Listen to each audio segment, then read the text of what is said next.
Let's go to the live line. I believe David is with us. I think it's David Morales. Hey, David, how are you?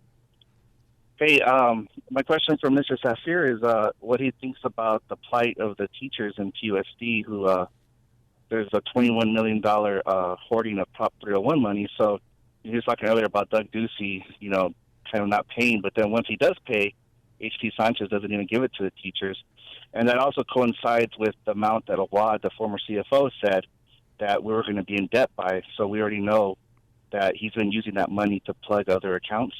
But I'm just curious what he thinks about the plight of the teachers in TUSD. Okay, thank you, David. Hey, David, thanks for calling in. It's an unbelievably complex issue that you bring up, and I know you're very, very strongly on one side of the issue. You're very strongly anti some of the things that Sanchez has done and the TUSD board majority has done, and I don't know every single detail. I'm sure that some people have been hurt by some of the things that have been done, as always happens in districts.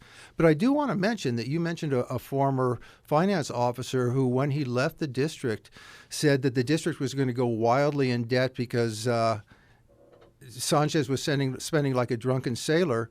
And it turns out now that all of a sudden people are criticizing Sanchez for not spending enough and creating too much surplus. So the guy who you're quoting for his information wasn't completely credible in my estimation. So this would take a huge amount of research from me and a huge amount of time to discuss, and it's kind of off the issue of what we're talking about. What's going to be